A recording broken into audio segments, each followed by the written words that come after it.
Hello my friends, welcome back to another Cynic video. Here we're going to be looking at an overview of the circulatory system as part of the wider topic of organisation. Let's get to it. So we're going to cover 5 main areas in this. We're going to look at what is within the blood. We're going to look at the structure of the heart. We're going to figure out the roles and the jobs of blood vessels.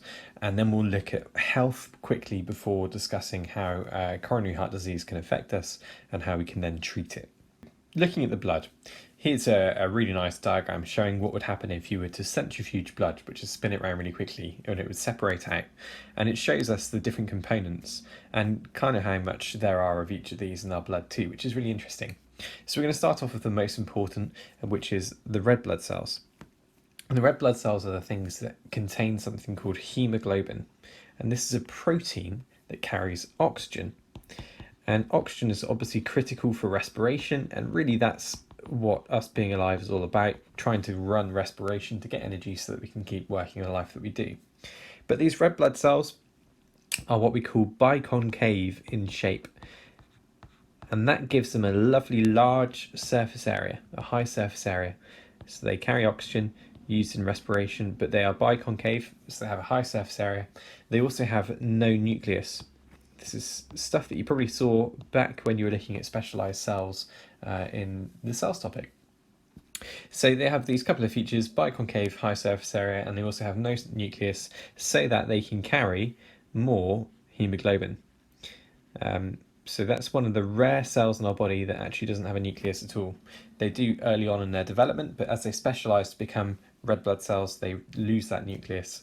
So they have more space to carry more hemoglobin and therefore carry more oxygen. Good stuff. I would say the second most important cell in our blood is the white blood cell. So red blood cells carry oxygen. The white blood cells are usually slightly larger, and they also have an important job, which is to fight infection. And to fight infection, what they do is they'll carry around in the blood. Obviously, they are also found in things like our lymph glands and also tissue fluid. But their job is basically to fight infection. So you'll learn a lot of this in the diseases topic if you haven't already done it. And these cells are adapted. They have a lot of mitochondria because they're very active cells. So the mitochondria provide energy from respiration. So that they can do lots of work like active transport, and they also do have a nucleus. These ones do have a nucleus because they need to be producing lots of proteins, particularly enzymes, and they also need to have lots of ribosomes because ribosomes produce protein. So the nucleus is there to help produce the recipe to produce protein. Ribosomes actually do the making of the protein, and as I say, they fight infection. So they will either, as you'll see in the diseases topic, do the process of phagocytosis, or they'll produce antibodies. And if you haven't seen those two processes yet, don't worry about it. We then also have two other very important features and functions of the blood. The first one we'll talk about is plasma. Plasma is really the liquid part of the blood, and the plasma contains mostly water. Water is a wonderful solvent, and in that water we have things like sugars, we have proteins, we have hormones, so that could be hormones, chemical messengers that go around our body. We also have carried in that water, this plasma, we also have oxygen being carried, we have carbon dioxide being carried. That is a supplement to the hemoglobin. So lots of nutrients basically being carried around. So the plasma carries all this goodness from our digestive system to where it's needed or wherever else it's being provided or produced in the body. It also carries waste products like urea, which then later goes on to form urine. So it's a way of carrying useful nutrients to where they're needed, but also a way of getting rid of waste. And the final feature in blood are things called platelets. And platelets are little tiny pieces of old red blood cells, and these are used in clotting, so the blocking up of damaged blood vessels to prevent blood loss. So we know the role of the blood, we know how it's important, mostly for getting oxygen around the body, but also nutrients and hormones and getting rid of waste. But how does it actually work? How are these things transported around our body? Well, It's using the double circulatory system that we have in our bodies. Mammals have really good circulatory systems, and a double circulatory system is where we have our heart, which is pumping blood in two different loops, which is why it's a double circulatory system. So one loop will go to the lungs, and the lungs will then bring oxygen back to the heart, and the heart will then pump blood out to the body, which will then travel back to the heart. So it's being pumped twice. It's being pumped in the loops of the going to the lungs and the loop going to the body and back again. So there's two different loops, hence why it's double circulatory system. And in this double circulatory system, we're going to focus on firstly the structure of the heart, but we're also going to look at the blood vessels. So going away from the heart, we have arteries. In the lungs and the body, we have capillaries. And we then have veins that carry oxygen, it's not oxygen, carry blood back to the heart. Some of the veins carry oxygen, some of them carry or deoxygenated red blood cells. So what structures do we need to know in a heart, and how can we easily learn them? Well, good question. So you may well have done a heart dissection. You may well have seen complicated diagrams like this one, which realistically show the structures in the heart. But we're going to use today a nice simple structure of the heart to try and label it. And we've also got a way of remembering the sequence of structures in the heart as we go through it. So the best way to start, and you could be asked to do this as a labeled diagram, you could be asked to describe the heart structure in a 6-mark question, all sorts of ways that you could be challenged on this. But we're going to focus on this heart first. So if we look at the patient's right side, we're going to focus on the patient's right side first. We always talk about the left and the right in terms of the patient's left and right, which is the opposite of what we would expect. So this side is very much the patient's left side, if you imagine the heart was in their chest, and this is the patient's right side, and that's how we talk about it. So we're entering the heart here on the right side through the vena cava, and the vena cava is delivering blood from the body. So it's had the oxygen removed, it's deoxygenated blood, and it's traveling into the right atrium. So we're going from the vena cava to the right atrium here. That then will squeeze blood into the ventricle. The atrium is almost like a lobby. It's a waiting area. It's a chamber in the heart which will then squeeze blood in to fill the ventricle with as much blood as possible. And the ventricle is then the main pumping area of the heart. It will force the blood then off to the lungs. So it will force the blood out here through the artery. It's always an artery when it's leaving the heart. Arteries go away from the heart. And this one is going to be going to the lungs, which is why it's called pulmonary. Pulmonary literally refers to lung. So pulmonary means it's going to or coming from the lung. So a pulmonary artery is going away from the heart, but it's going to the lungs. The pulmonary vein is coming from the lungs back into the heart. So once it's gone off to the artery, it's gone round to the lungs. It then comes back into the heart through the pulmonary vein. So I'm going to label this one vein, and it comes into the atrium here, which is now the left atrium, which loads up the left ventricle and then forces blood out really at a very high pressure through the aorta, which is a named artery. And this is the one that carries the blood to the rest of the body. So that is very high pressure because it's got to go all the way to your toes, all the way to your fingers, all the way up to your brain, and supply the body with all the oxygenated blood that it will. The left side here carries oxygen because the blood coming in here in the vein carries oxygen from the lungs, but the right side is deoxygenated. Good. So the little way that I try and remember this, if I'm trying to remember all the names of the stages, I remember va, va, va, va. So vena cava, atrium, ventricle, artery, vein, atrium, ventricle, artery, or aorta, even better. And I also, if I'm going to have a 6-mark question, I would recommend drawing a really basic heart. It doesn't take you very long at all, but it means that you remember the structures. And it's really good drawing these as part of practice. You know, if you're cover right checking for learning key vocabulary or equations in physics, do the same but for heart structure. See if you can label it from memory, just to quickly make sure that you can do it. And keep doing it until you get it right. And then it's nice and simple. Now, it's worth mentioning here that the heart has some cells that cause and control its pacemaking, which is basically controlling when different parts of the heart will actually contract. And they're found here in the right atrium, and they will cause waves of electricity to pulse across the heart. If you look at the actual heart structure here, they're found in this region, and they'll cause waves of electricity, if you like, to pulsate across the atrium first. The atria contract, which squeezes the blood into the ventricles, and then it will pass down the muscular tissue in the ventricles to cause them to contract afterwards. Now, these pacemaking cells can sometimes go wrong. It can be part of a problem later in life, usually, where you end up with irregularities in your pulse.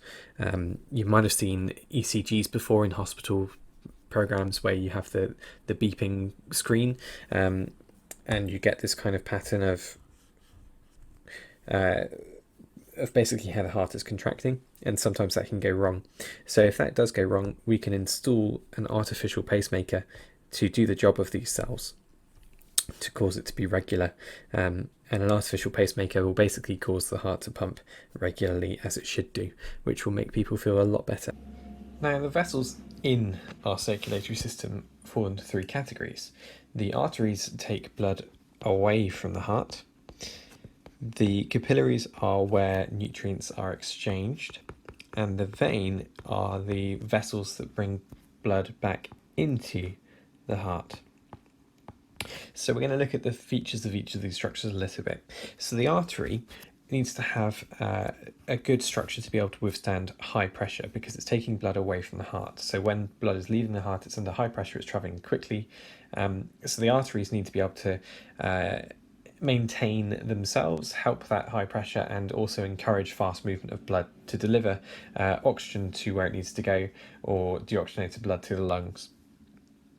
So what do they have? Well, they have very thick layer of elastic and muscular tissue. So this layer basically allows the artery to have muscle contracting behind where the blood is flowing to kind of further make the blood travel quickly, and elastic tissue so that it stretches and then compresses back again, so it kind of rebounds to force blood even more. It also has a narrow lumen. This is the gap in which the blood actually flows through, and it's fairly narrow so that the blood again is maintaining a high pressure and has to travel quickly. Imagine a thin hose pipe as opposed to a wide hose pipe. With the thin one, the water will travel more quickly. So that's the main aim here.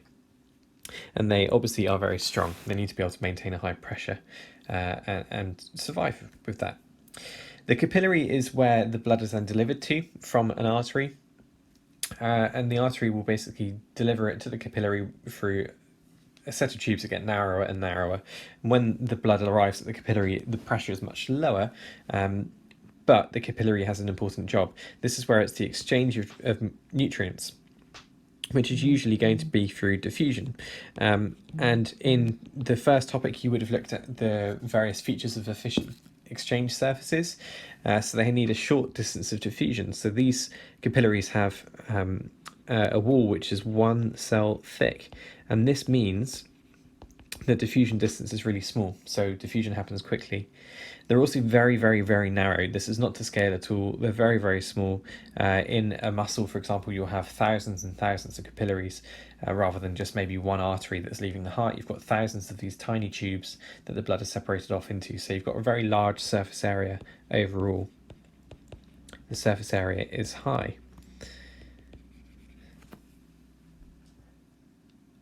The veins are then what carry blood away from the capillaries. So we've had high pressure, which is then forced into an area where they're very small tubes take away some of that pressure.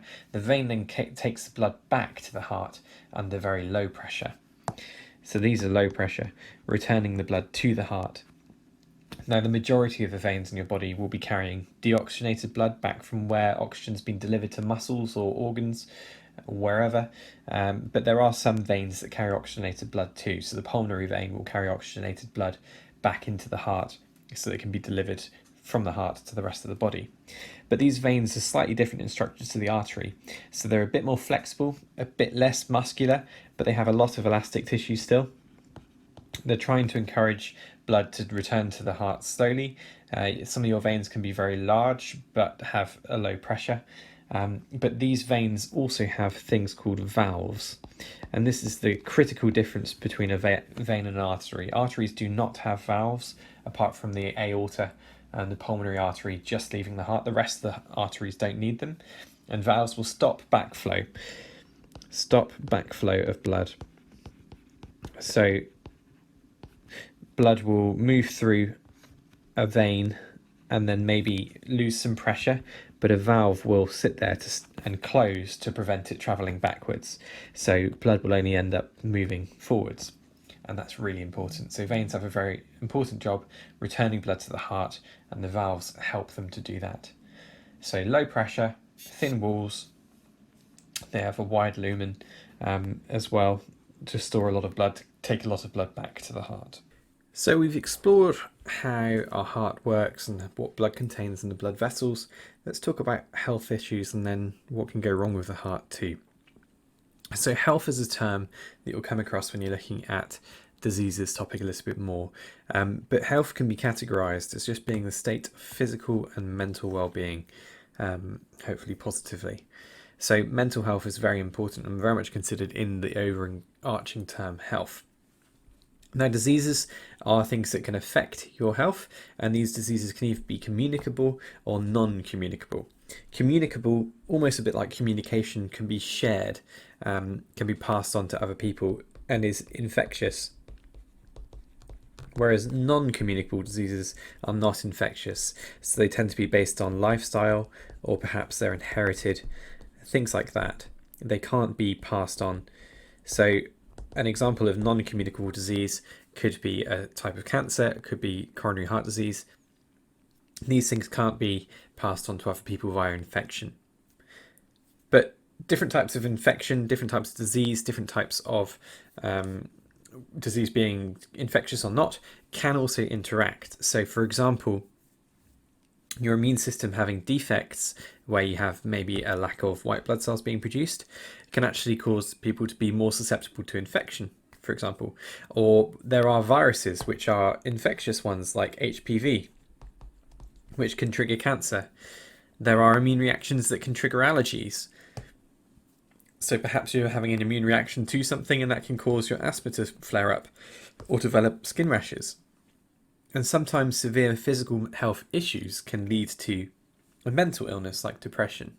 So it could be a trigger to cause a mental health illness. So health is a complicated thing, interweaving physical and mental health together. And it's important that we have a wide understanding of it. So we're going to focus on coronary heart disease because we're looking at the circulatory system here. Let's find out what it is and how we can help it. So coronary heart disease is simply where we have a buildup of layers of fatty material inside coronary arteries. Now, coronary arteries are the ones that supply the actual heart muscle with oxygen. They're providing the heart muscle with blood. So they're not inside the atrium and the ventricle of the heart. They're actually traveling through the muscle tissue on the outside. If you've done a dissection, you would have seen some of these on the outside of the heart. They are delivering the blood to this muscle. Now, if these vessels get narrowed, so here up in the top is an example of an artery that's got fatty tissue developing, fatty layers developing, and you can see it's narrowing that artery. So there's restricted blood flow. And if you've got restricted blood flow, there's going to be less oxygen getting to the muscle, which means the heart muscle is going to be strained. It's going to be less effective in how well it works. And these can eventually actually block completely. And that's what we would call a heart attack. Now, there are treatments for these. So if you have a narrowing of your arteries, typically happens with old age, and there are obviously lifestyles that will increase your risk of this, like smoking, high alcohol intake, high fat intake, lack of exercise. There are treatments for these, one of which is a stent. And the stent here basically just holds the artery open. So it's a mesh that you put inside the artery, which basically keeps it open and keeps the blood moving through it. There's also some drugs called statins, which come from plants, and these will reduce blood cholesterol. Blood cholesterol is something that is linked to increasing the layers of fatty material that get deposited. If you can reduce the blood cholesterol levels, you get reduced fatty material, which is great. Another thing that can happen is something called heart failure, which is literally where the heart will stop working, stop functioning, perhaps because of coronary heart disease. And this can be treated by a full transplant of a donor heart. So taking a heart from somebody who's unfortunately passed away for reasons unrelated to their heart, and that heart can be transplanted into somebody. Now, that obviously has implications that the transplant sometimes can go wrong. Perhaps there's an immune response where the heart actually gets rejected. So they might have to take immunosuppressants to counter that. But we can also, for a temporary solution, give someone an artificial heart, which usually is on the outside of the body. The blood goes out to the heart, out to this artificial heart, pumps it round to the rest of the body. And we can also do cleaning of the blood in that point as well. But that doesn't need to be a long-term thing. That's a temporary thing until we can get a transplant for somebody, hopefully. The final thing that can go wrong is heart valves being faulty. So these are the heart valves either at the exit at the top of the heart where the arteries are working, maybe that's the valves there, and it also can be the atrioventricular valve. We call it the valve between the atrium and the ventricle, this one here, which can be faulty too. And these might not fully open, or they might be leaky when they're not fully closing. And as a result of that, we get reduced blood flow, restricting the amount of oxygen that's being delivered around the body. Now, that's not a disaster, but it can make people feel breathless because they're trying to get as much oxygen into their blood as possible because they're not carrying enough around. And we can treat these again by either using biological valve transplants, perhaps from pigs, or mechanical ones, which are more like plastic and metal combinations, both of which have their advantages and disadvantages. Transplant obviously has rejection possibilities, and mechanical valves can typically work a little bit longer, but perhaps not quite perform as they should. And you need to basically be aware of these and have your mind open to then doing some analysis. Perhaps you get given some data that you have to analyze and evaluate. And remember that when you've got an evaluation, you must give a conclusion. But that's our overview of the circulatory system. Hopefully it's been useful for you. If you've got any questions or queries, extra things that you'd like me to go over, do pop a little comment in the boxes below. But do like and subscribe. Try to listen out for notifications, and I'll see you next time.